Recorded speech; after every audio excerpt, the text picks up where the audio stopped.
Yo, guys, getting set up here. What's happening? What's happening? What's up, guys? Yo, drop some love, drop some comments, guys. Let me see who's here. Nathan, what's up? Good to see you. Good to see you. Uh, Let me just jump right in.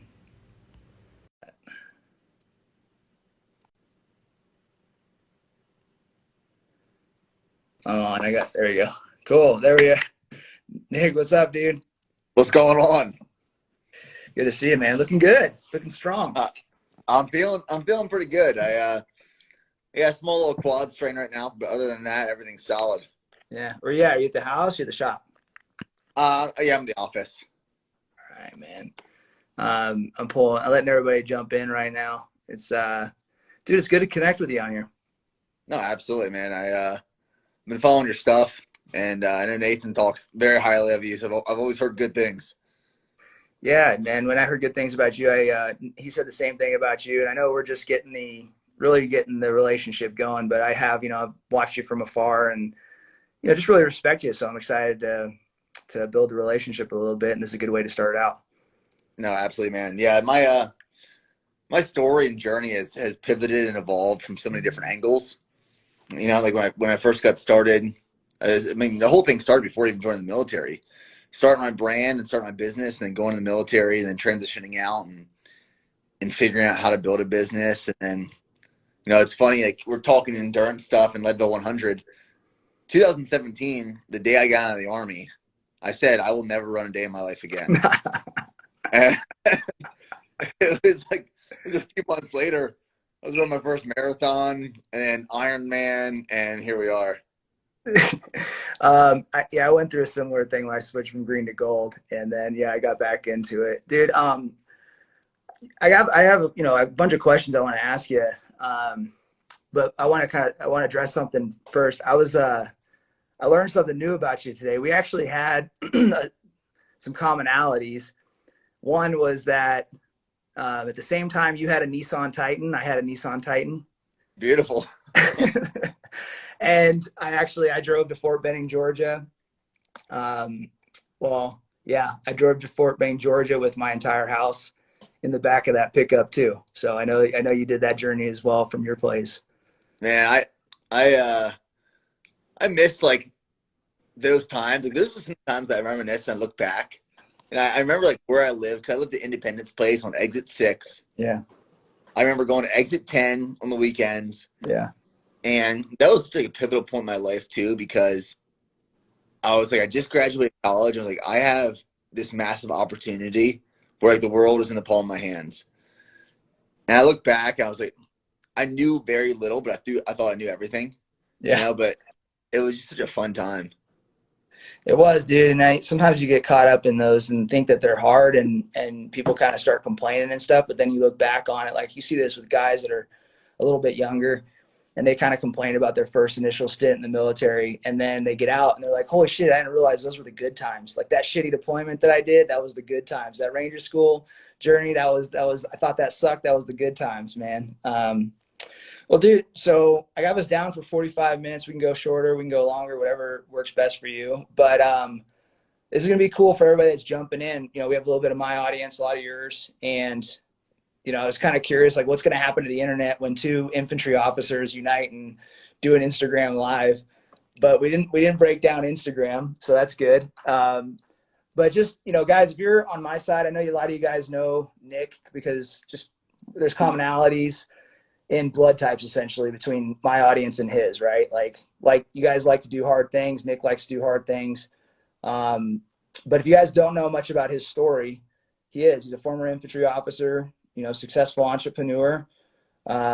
He's Ranger qualified, been through Ranger school, and he's an ultra endurance athlete among a lot of other things. He's a good man. I think that, Nick, when I was reviewing your stuff and, kind of watching you afar, the thing that's drawn me to you among everybody else that I think is all smoke and mirrors on Instagram, is I think that you have like a really unbelievable level of handling adversity. I mean, is that would you agree with that? I mean, if you can you kind of, I know you can self-assess, but am I accurate in that? Do you think you handle adversity pretty well? Yeah, I think it's one of those things that, like, I was thinking about this the other day. I've been thinking about like my evolution through life, and there was never like this big jump from like one thing to another, but it slowly evolved, whether that be like business or fitness. It's always like jumping to, not jumping, but going after something bigger and better. Yeah. And I just got done reading Tim Grover's book, Winning. Yeah. And he talks about like going after that next win. And that next win builds more confidence. Like every win you achieve, whatever a win is to you, with every win, you gain more confidence. But in order to go after that next win, it's going to cost you more in terms of time, money, resources, sacrifices. So I think in terms of adversity, it's like throughout my life, yeah, there's been these things that pop up, and there's still things that pop up, and they're either speed bumps, they're trying to slow me down and stop. But I'm so just like this. I'm so tunnel visioned of where I'm heading and where I want to go. That to me, there's very few things that are going to get in the way of where I want to be. And for something to stop me going to where I want to be, it's got to be something very important or someone that means a lot to me. But I'm just so driven of where I'm headed and where I want to go. Have you always been like that? Not always. No, I think the military was really good for me in terms of building this foundation of like confidence. So, I describe it in my book and on social media where before joining the military, I really didn't have much confidence in life. Like I was this kid growing up. When I was 14 years old, I had this very severe eating disorder. I had unhealthy relationships with food. I was skinny. I didn't know like what I really wanted to do. And the reason I joined the Army is because I watched my cousin Matt, and I saw him come back from multiple deployments from Iraq and Afghanistan. I saw the way that changed him. This was like 2006, 2007, when it was very kinetic. And I saw him go from being this boy to this man, and just how he walked indoors with his chest held high. I was like, damn, like I want that in my life. I need that in my life. So I think joining the military gave me this confidence to move to that next phase of life. And I needed some sort of experience and perspective like that to shape what is actually hard relatively compared to everything else. Yeah, dude. I actually heard the story. It was you were sitting down at dinner with your cousin, and he answered. I think was it your grandma? He responded to your grandma who asked a question. She said, "Do you like what you do?" And he said, "It's not that I like it; it's that somebody has to do it." Essentially, and that's kind of a key language that inspired you. Is that right? That was like, yeah, it was literally in that moment. It was just like a switch where I was like, oh shit, if my cousin Matt, because like my cousin Matt growing up, he was this quiet, timid kid. And then when I literally watched him transform and respond to my grandma like that, I mean, I remember, like I tell the story, I remember what I was wearing. I was wearing like this purple shirt. I'm sitting at my uncle's kitchen, and I remember like where he was sitting, and I remember him saying this. And it was like this switch just flipped. I was like, fuck, like I have a responsibility and an obligation to serve and sign up. And that's what triggered it. Yeah. That's powerful, dude. So I want to talk a little bit about what's ahead. I want to make the most out of this for not just myself, but for the audience too. And I want to kind of get, clear on what makes a man like yourself tick. Cause you are very accomplished. You've been through a lot of adversity. And you've been done through some really challenging things. But I also want to kind of go a different direction real quick because I've seen this a lot too. Do you have, I talked to a recent military guy. He had basically spent 30 years in special operations, and he's an entrepreneur now. I asked him the same question. With your veteran community, now that you're an entrepreneur and you've been one for a while, but do you kind of get polar opposites where the veterans absolutely love you or they absolutely fucking hate you and they just say some ridiculous. Is there a hard divide there? Do you get that? Oh yeah, I mean, I get that divide in multiple platforms. I get that divide in community. I get that divide in the fitness community. Yeah. And what I found is like people, no matter who they are, people want to put you in a box, and like they want you, like if you're a runner, you have to just be a runner. You have to look a certain way. If you go to the gym and you strength train, you have to look a certain way and just do that. And then when you start to do these things that aren't necessarily put in a box, people start to question you and challenge you. And that's what I found all over the internet is people want to put you in a spot, and it's like they're going to tell you where you need to be and what you need to do. And it doesn't work like that. It really doesn't. How do you deal with that kind of hate? Because I deal with this. I got the same thing, and I was kind of, you deal with it in all areas of life. I dealt with those people that divide when I shifted from enlisted to officer, when I went from infantry officer to Ranger regiment to commander to entrepreneur. It was the same shit. But how do you personally, to somebody that's listening right now that's dealing with some hate, some criticism, maybe a family member, a friend, or whatever, somebody that's kind of stinging when they say something, how do you frame that in your head to get them, to cope with that experience? Part of it is I don't allow myself to be in that situation sometimes, where it's like social media, for example. Social media can be really good or it can be really bad. Yeah. It can be super sick and it can be very positive and powerful. And for me, I know that like if I start sucking myself down that negative rabbit hole, which is a large part of the internet, I'm gonna get caught up in that, and that's gonna just control my mind. So I really I focus on like where is my network, where are my people, and I'm gonna stick with those people. So one is I try to eliminate that variable that's gonna affect me if I know it's gonna affect me. It's one thing to say like just ignore it, it's not there, fuck it. Right. That's easier said than done. It's easier said than done. So one is eliminate it. Two, I think community is super powerful. So like all the people that work here with me at BPN, we all have a very similar mindset where we constantly want to get after it and chase our goals and just add like positivity and help each other. Yeah. And another part of it, when I'm really just like, screw these guys, is that I've heard people quote before, no one is ever going to, like if you're reaching these levels of success and working towards something, you're never gonna go talk shit on people who are just getting started and trying. Like so it's like the only people you're gonna talk shit up, you're never gonna talk shit down. And I think about that, I'm like, well fuck, if someone's talking shit on me, I might be doing something right. Yeah, so you frame it as a good thing. And then I like what you said about not, absorbing that material if it's gonna, or those comments if it's gonna affect you, because it's true. Like you can try to put the blinders on all day, but you're a human being. Eventually you're gonna look and read and get curious, and then all of a sudden it can impact you. So when it does, just kind of reframing it, I think that's really useful for everybody to hear.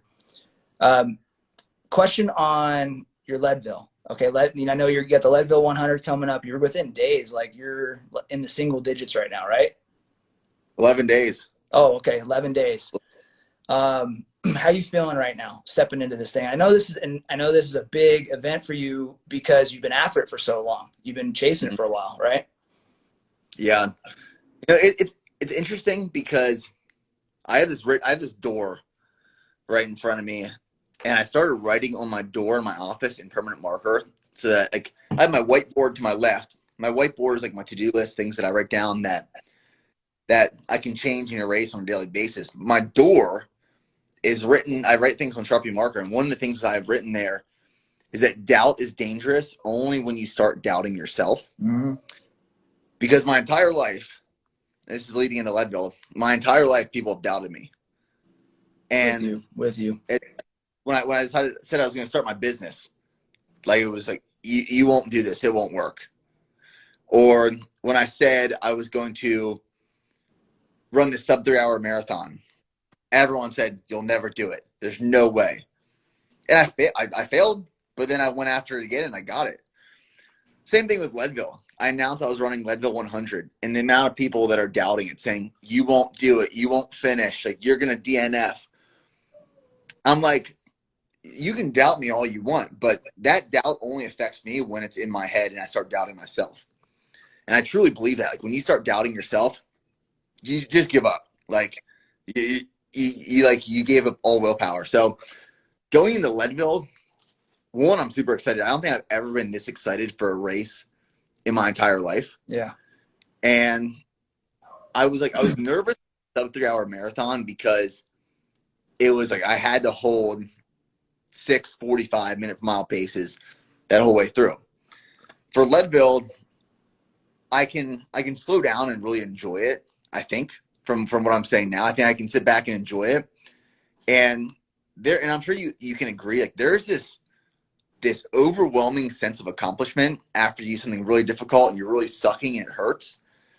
And when you're able to pull yourself away from that situation and almost watch yourself third person, it's like you have 30 hours to soak in all that pain. Yeah. But after that 30 hours, like as much as that hurt, what was relatively hard before is going to be easy.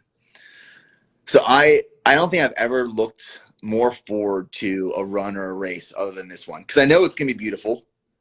I know that my mind's going to go places so creatively that I'm going to come back to my team. Like my team knows, they're like, as soon as you're done with this race, you're going to have ideas for the business for 2 years. Yeah. And I'm just curious to see like where my mind and my body goes and testing it. How long have you been trying to participate in Leadville? It's been a couple years. Yeah, last 3 years I put my name in the lottery, and I just got done with a big endurance block. So I went from marathon prep to an Ironman prep, and I did a marathon build within that Ironman prep, and then I did a triathlon at Challenge Cancun in May, and then as soon as that was over, I jumped into Leadville prep. So over the last 2 years, I've had so much low heart rate, aerobic base building work done. So I feel really confident and really strong going into it. But when I found out I got selected into Leadville, I thought it would be like this really big thing. It's like you literally just get an email and you almost miss it. It says you selected around this year.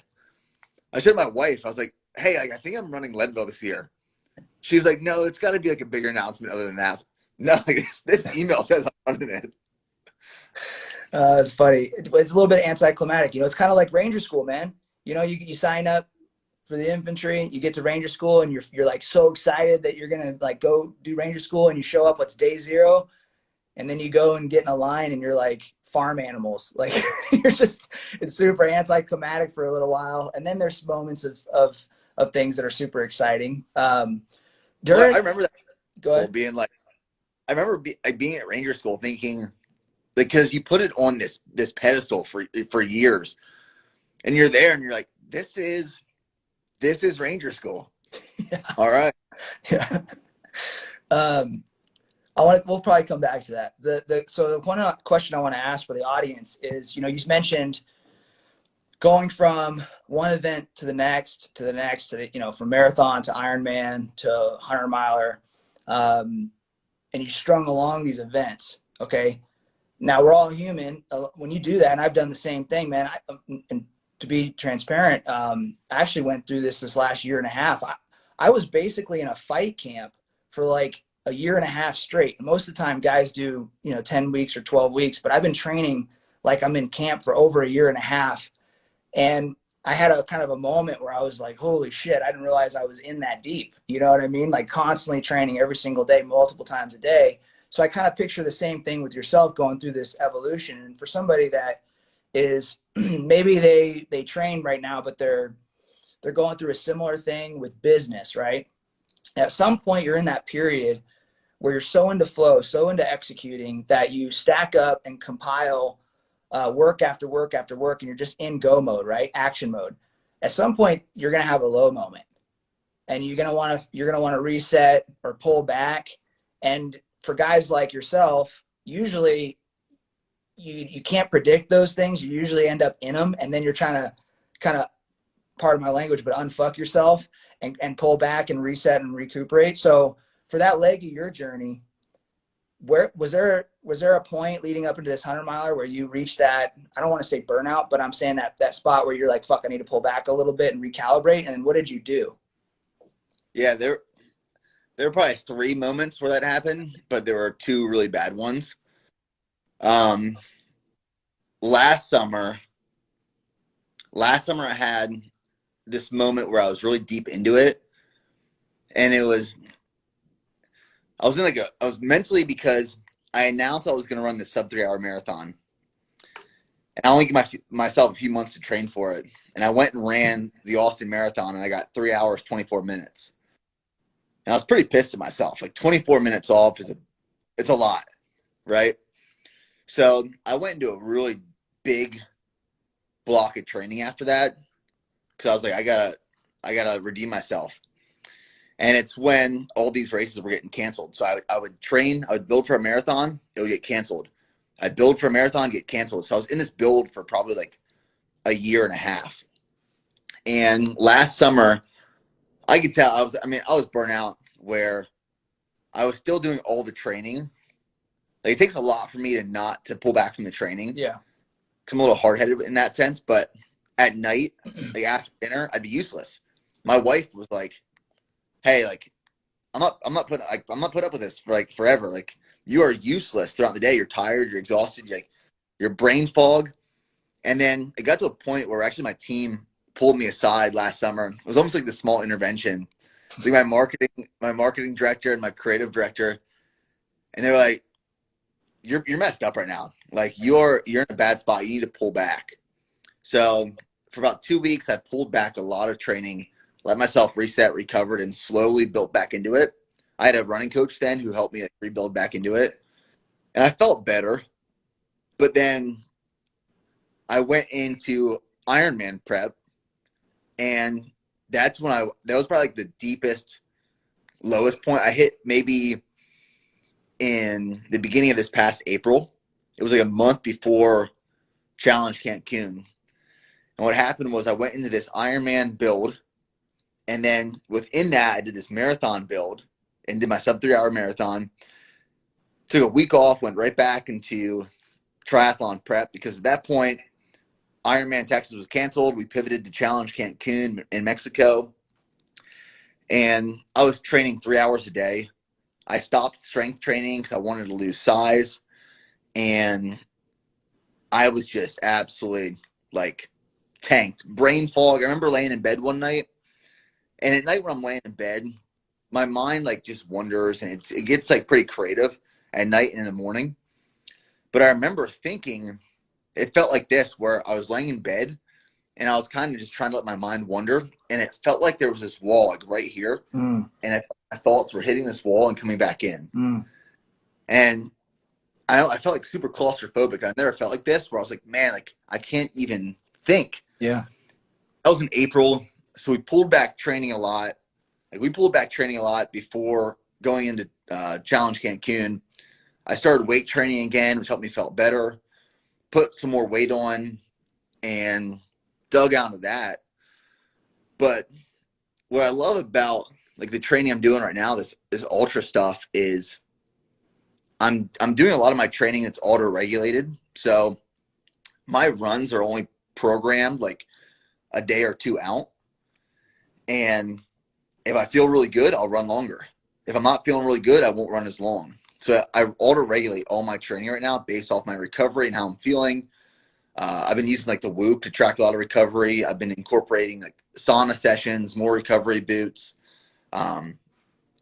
anything I can to recover better. I put some more weight on just because I operate better, a little heavier.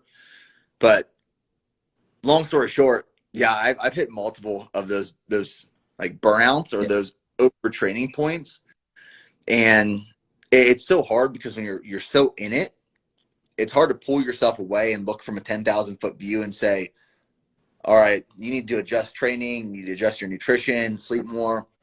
That's why having a coach can be really beneficial. That's why I like using a coach. But I've been enjoying this ultra training because it's low, long, and slow. I like hitting the trails rather than hitting the track, and it's been fun. It's been different. So if I'm hearing this right, if somebody's going through burnout and they constantly pile up things on top of them, whether it's fitness or business or whatever, your lesson learned through going through that was I need to focus more on prevention. I need to focus on, like, I'm training hard, but what I need to do more for recovery, whether it's sauna sessions, my monitoring my metrics on Whoop, but I need to focus on prevention first to make this sustainable. Now, what about somebody that's actually in that in the shit, like they're in the suck, and like they don't, their team is telling them to back up. You need to relax. You have the fog. When somebody's in that moment, what do you say to them to get them to rebound? Should they just listen to their instincts and the people around them and say, hey, I'm going to pull back for a day and just kind of play it one day at a time? Or do I put a week in there and say, hey, I'm not going to do anything for a week? Like, what's the actionable step you give to somebody that's in burnout? I think it's one of those things you have to physically and mentally pull yourself away from the situation. Whether that's go like, hey, I'm going to go on a weekend trip. I'm just going to go, not think about training, just have fun, like chill, recover. When I come back on Monday, for example, I'm going to reassess how I'm feeling. I'm not going to say I'm going to train again in a week. I'm just going to take day by day. Yeah. Because it's all about longevity. Yeah. And if you go balls to the walls all the time, I mean, you're going to hit a point where it's like, I can't go any longer. I think almost even talking about like being preventative and prevention, it's setting realistic expectations of what you expect to come out of something. So like I had to learn this the hard way, where I thought, I just got married, the business was growing, we just moved into a new house, and I threw Ironman prep on top of that. So I used to think that I could stack these bricks and just keep stacking. I was like, I'll just sleep less, I'll just work more, I'll eliminate every other distraction in my life. And what happens when you keep building those on top of each other, it starts, there's no structure. Eventually it's going to collapse. So what I've had to learn the hard way is that when you add something on top, something else has to be sacrificed. Yeah. If I'm living my life and I say I'm going to train for an Ironman, which adds 2 to 3 hours of training on top of my day, well, that's 2 to 3 hours that I'm either not able to work here at BPN, or I'm taking away from my wife, or even when I'm with my wife, my mind might not be there because I'm so tired and fatigued. Yeah. So it's like, with the people around you and in your life and yourself, you have to set these realistic expectations of, me and my wife have learned a lot through this past like year of marriage and Ironman prep. It's, hey, I'm going to be doing this event. It's going to be taking this much time out of my day. This is what you can expect for the next year. This is what I expect out of myself. Now let's do it. Yeah. That's good leadership. That's good leadership. Yeah. It's good communication and identifying, like, leveling expectations. Sorry, I didn't mean to cut you off. No, absolutely. It's one of those things I had to learn the hard way. It's like, I used to think I'm just going to do this because it's the way I do it. And when it was just me running my company, I could pivot and be all over the place. But as we grew the team, we added more employees. When my expectations and intent isn't clear, it's a soup sandwich. Yeah. That's been a massive learning curve for me. Yeah, there's second and third order effects to everything. I think a lot of times in life, especially when you're an achiever, you really just focus on what's inside of your sphere of the world. And you're like, okay, I can solve that problem. I can solve that problem. But then you get to a position where you have a team around you, maybe a wife, you got either coworkers or employees. And it's like, okay, now when I'm making this decision, there's literally 10, 20, 30 plus people that are involved. And what are the second and third order effects of making this decision? Yeah. Yep. I've always been I always say take massive action on your life. Yeah. Like I weigh my risks, but I'm going to take massive action on the things that I want to do. But as fast as I make these decisions, they're still deliberate, right? Like they're still deliberate in a sense of, I'm thinking how's it going to affect this team? How's it going to affect this part of my life? How's it going to affect training? And when you're deliberate with these decisions, but then you take massive action on them and you're committed, you can weigh some of these risks.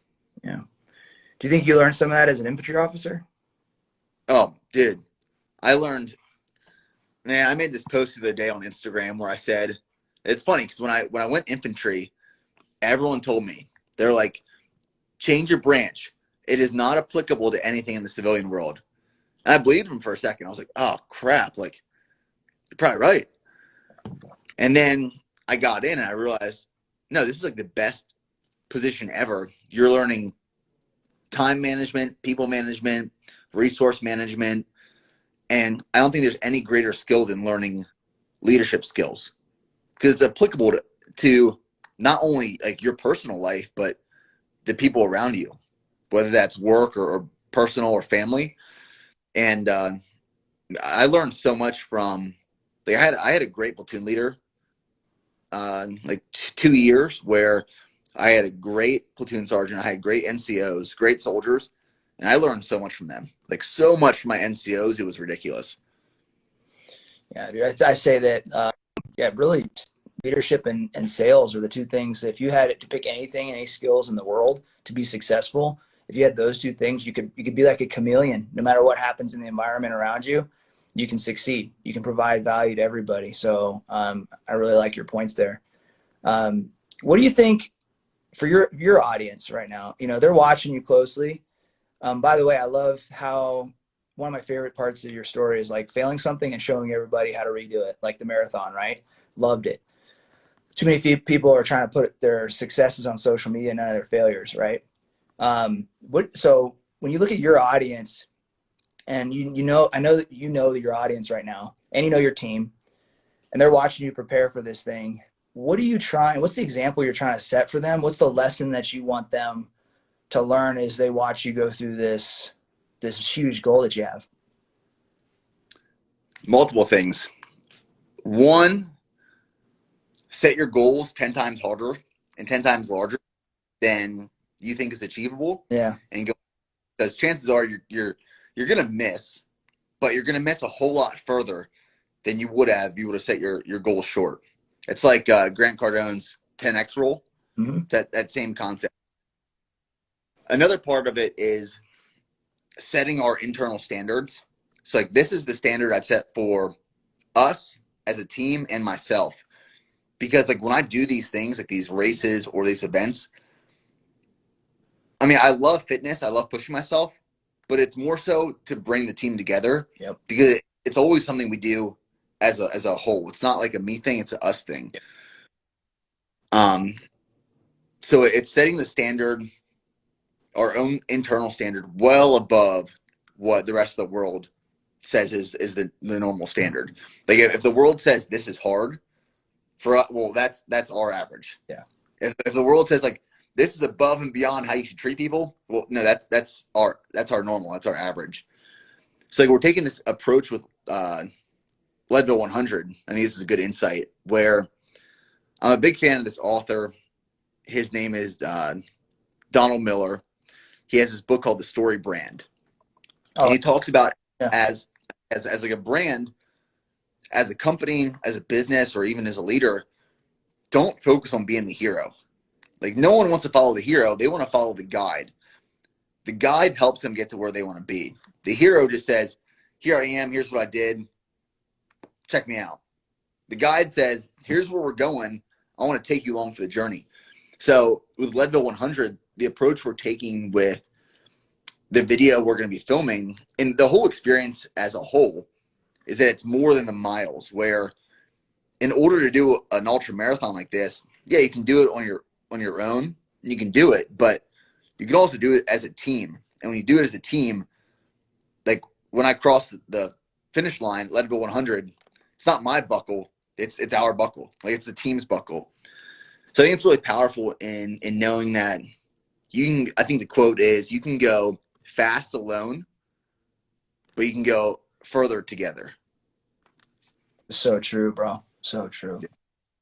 I know that it has a ripple effect too when you set the pace. Like that's the thing about leadership is, you know, a lot of people, they want to create other leaders around them that strive to do great things, and they try to do that. They try to drive higher performance from the same level of performance every single day. So if we want our team, our families to level up, that requires us to go above and beyond even further, because that causes them to average up, right? And that's essentially what you're doing. And then the team, that whole journey is a we thing. Does that make sense? That makes sense. Yeah. I think going back to the whole military thing, I think one of the greatest things that the military taught me, and I've talked about this many times, is that, and why it's so powerful in terms of leadership, is you're forced to learn leadership where it doesn't matter if the team, the soldiers work 20 hours a week or 100 hours a week. Yeah. They're getting paid the same thing. They're not getting paid overtime. Yeah. So these people in the military aren't following their leaders because there's monetary incentives. Like you're not getting paid more. You're not getting these bonuses. Soldiers, NCOs, officers, they're following and they're listening to their leaders because of trust. And when you learn how to build trust in leadership, the monetary offering doesn't really matter. It's because trust is so much more powerful. So true, bro. So true. Let's talk. Let's go into Leadville. So I know you're excited about it. You got a big team behind you. Got a lot of supporters. It looks, you've put it on a pedestal. It is on a pedestal. It's a very worthy accomplishment. It's a hard race. It's 100 fucking miles, man. And it not only is 100 miles, but it's out here where I live in Colorado, man. It's at altitude. So it's not just a 100-miler. It's one of the hardest ones in the entire country.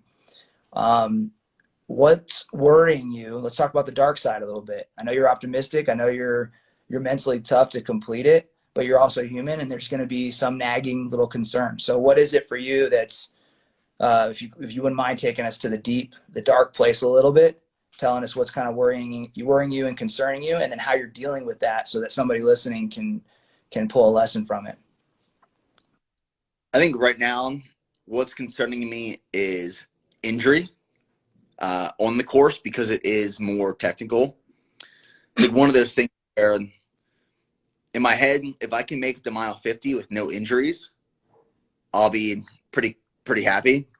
But if I get injured at like mile 5 or 10, yeah, I got 95 miles left to just suck this up.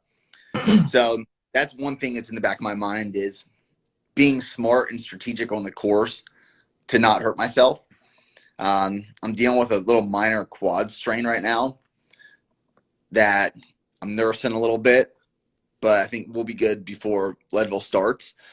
And then altitude is that one thing where, I've been sleeping in a hypoxico sleep chamber. I've been sleeping at 14,000 feet, which may or may not help. We're getting out there a week prior to the race so I can get up in the mountains and acclimate a little bit. But there's just so much variability in Leadville, where it's at some point of the day it might be 80 degrees, and then at night you might hit points where it's 30 degrees. Yeah. So there's hypothermia concerns, and just being smart on the course and taking it slow. Talking to some people, it's like some of my biggest failures in races I've done before is I've gone out so hard in the beginning. I remember when I did that my marathon in Austin, where I tried going sub 3, something shifted in my head at the starting line where I was like, screw it. I can mentally hold 6:45 paces for 3 hours. If I can't do that, something's wrong with me. So I went out and I'm holding 5:45 paces for the first 6 miles. And I hit 6.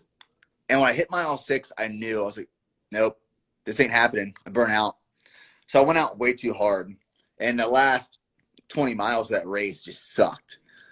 So my approach with Leadville is going out slow, taking it easy, getting some miles under my belt at first, feeling the course out, and then staying about an hour in front of the time cutoffs.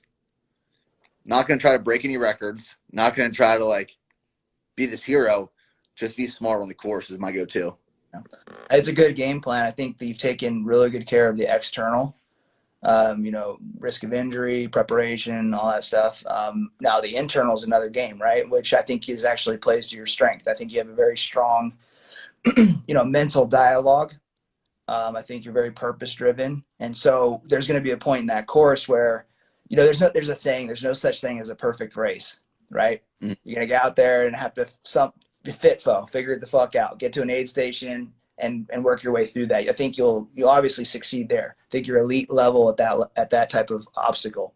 But for a lot of people, they're not at that level. They can't control the internal. If things go wrong sideways, they kind of start getting even worse.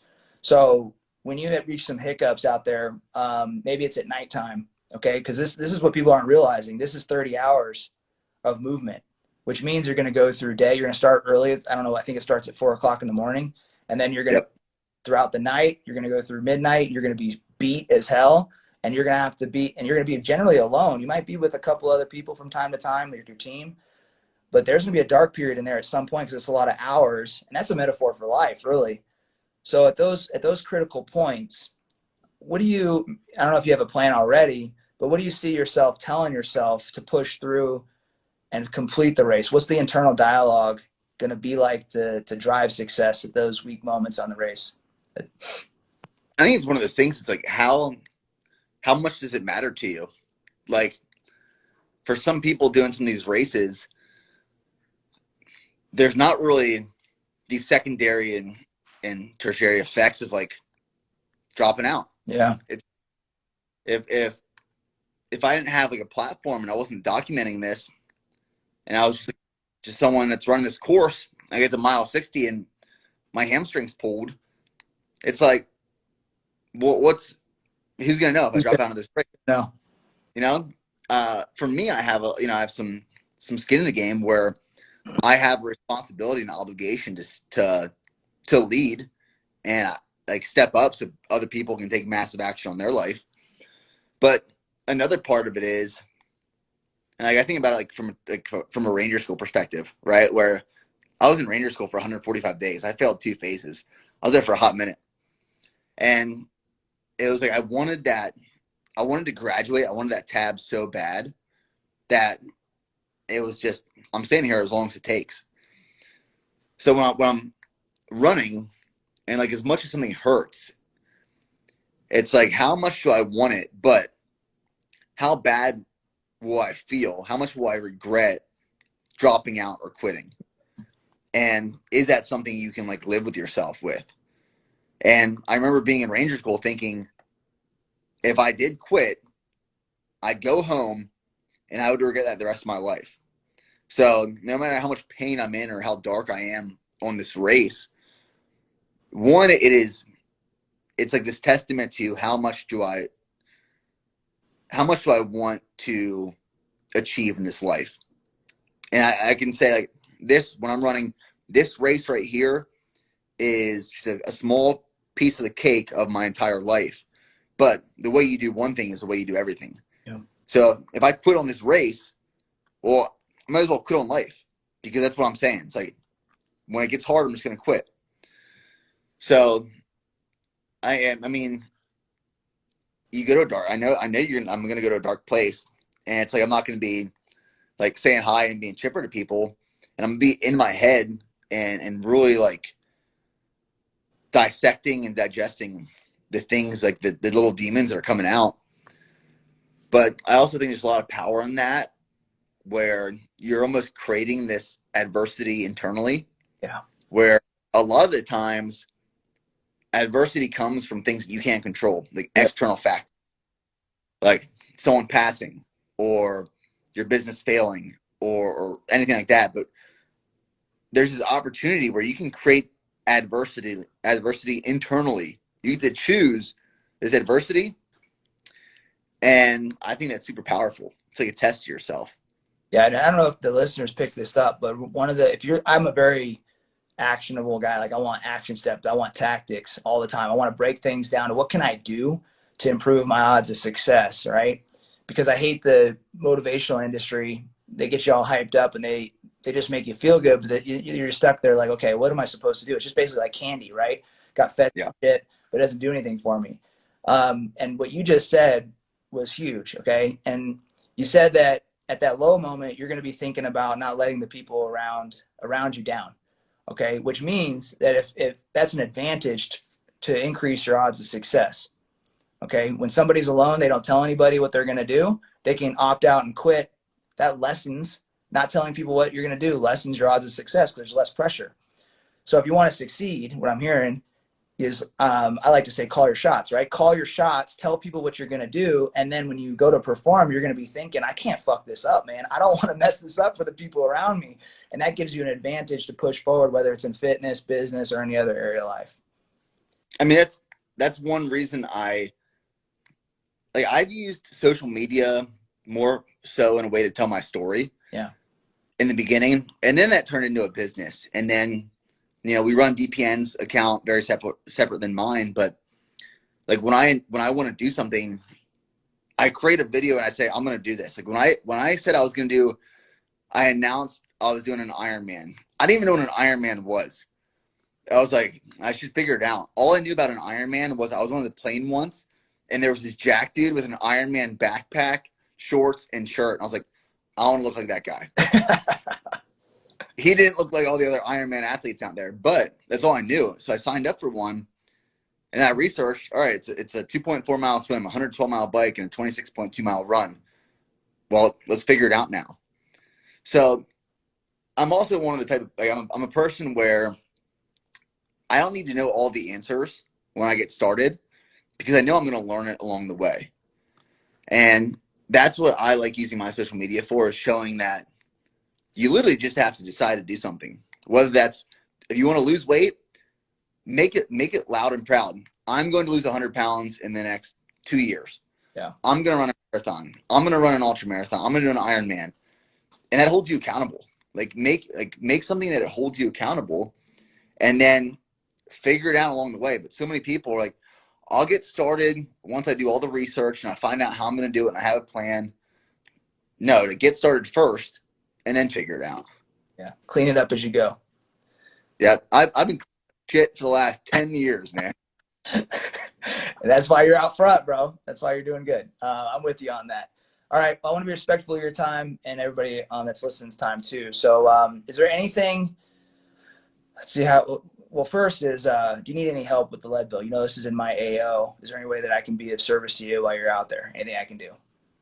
Not right now. No, we got a full team coming out. We have like 15 people coming out to Colorado from here. So we're pretty set up in that sense. We're getting out there Monday. Okay. Well, reach out if you need anything. Leadville is just a little small drive from my house.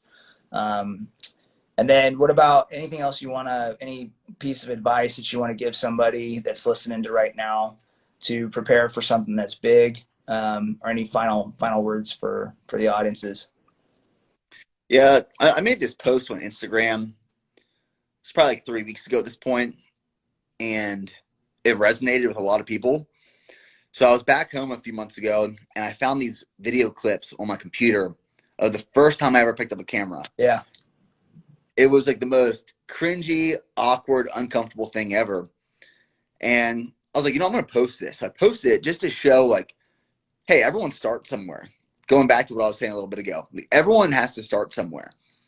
So I think what happens with social media, and I mean, this has been in my mind a lot lately. How do we avoid the direction that social media is kind of going, where you get on social media and you see people doing these things and you think, man, I can never get there.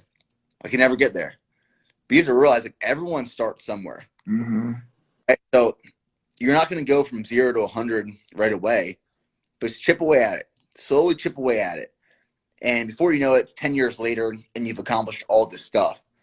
But I think too many people are afraid to just get started. Just do it. That's great advice, man. And I think that I'm with you. That's probably why we're connected recently and right now, is because I believe in showing the process. I believe in not showing everybody like, hey, like I got out of the military and jumped into martial arts, was a white belt. Okay. And then it's like, okay, I'm gonna work towards something and I get a blue belt. And it's like all those things. And I think that's important, man, because there's too many people out there, like we mentioned before at the beginning, they're all smoke and mirrors. And that leaves somebody that's on the sidelines saying, I guess that they're just the exception. They're just different than me. It's not true. It's just look that person just got a little bit more time taking action and building towards that thing than you. And just being patient with it. Yeah. Patience is like one of the greatest things you can really hone in on. Yeah. Aggressive with the day, patient for the future, maybe. Yeah. No, absolutely. That is like that's how I live my entire life. Me too, man. Well, dude, nice connecting with you today, guys. Sorry, I know people were asking for a short Q&A, but everybody's got stuff to go and do. Apologize, but I know we did provide value, and Nick dropped some great nuggets for preparing for some big events, getting through some hard times, what his internal dialogue is going to be like. I'll save this video and repost it, either in clips or the whole thing, so everybody that's watching, if you want it to rewatch it or whatever, I'll have it. Nick, if you need anything from me, dude, just reach out, text me, man. And best of luck out there. Not that you need it, you're prepared, but have some fun. I think you're going to enjoy it, and I can't wait for the story at the other side. Yeah, I appreciate it, man. Thank you. All right, bro. Later. All right, see ya.